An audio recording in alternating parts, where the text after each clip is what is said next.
Nocturnal Enhanced Edition review. My fair review. So, out of nowhere, I decided to go with one brand new, old school, classic side-scroller platformer, and I picked to play Nocturnal in 2024. Let's rate it properly, as it deserves.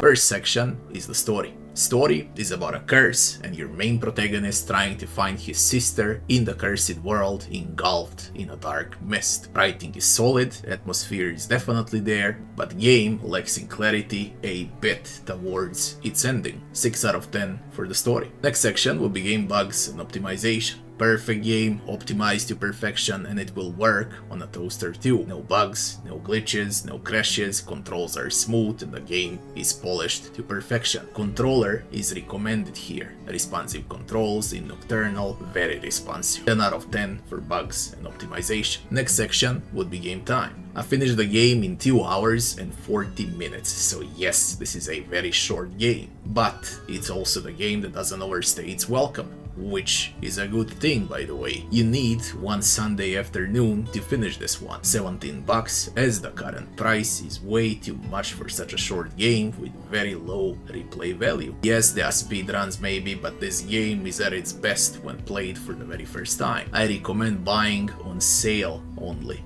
5 out of 10 for the game time. Next section would be game difficulty. It's not an easy game, combat is challenging enough, platforming is also solid. It's for sure not a hard game. You will die on every 15 minutes on average, I guess. So 7 out of 10 for the game difficulty. Next section would be maps and graphics. Map variety is not that big, it is a short game after all. Linear game as well, and that means there is no mini-map or the world map. UI is very simplistic and user-friendly. Graphics and art style are straight gorgeous. This game looks amazing. 8 out of 10 for maps and graphics. Next section would be gameplay. Gameplay reminds me on modern Prince of Persia from the 90s, 80s, 90s Prince of Persia. That's what Nocturnal is. Fight, open a door, solve a mini puzzle, complete platforming parts, finish a chase scene, fight a boss, and repeat. Classic dash, roll, spam unique abilities, parry, block, and the main feature of the game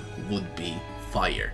Your main protagonist is Fire Incarnate that fights the darkness. So entire game mechanic is based on your fire sword. Very cool and unique mechanic. Your fire sword is there for platforming and combat combined, as well as resolving puzzles. Gameplay is fun, fast and fluid, and that's the most important thing. 8 out of 10 for the gameplay. Next section would be leveling and itemization. Not much to say here. You kill, you get your shards, with shards you unlock new abilities in a skill tree. Raise fire timer, raise overall HP, gain special attacking abilities, etc.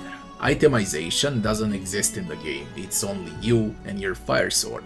6 out of 10 for leveling itemization. Next section would be NPCs and enemies. 4 bosses in total, couple of chase scenes and very solid enemy variety for such a short game. Enemies are classic humans and shadows during dark mist parts. All enemies are divided in 3 groups: squishes, ranged and bulky enemies. Boss design is very cool, but most of them are way too easy and you'll be able to kill them on the very first attempt, including the final boss. 6 out of 10 for NPCs and enemies. Last section would be music and sound. 0 voice acting, solid sound effects, and very nice atmospheric music that fits the game style perfectly. 7 out of 10 for music and sound. Final verdict. We got 63 points in 9 sections, and that would be 7 out of 10 for Nocturnal Enhanced Edition. Short, gorgeous, linear side-scroller. That's what the game is, in short. I had fun, but I would only recommend buying this game once it's on sale. It's not worth more than 5 to 10 bucks, and that's the reality.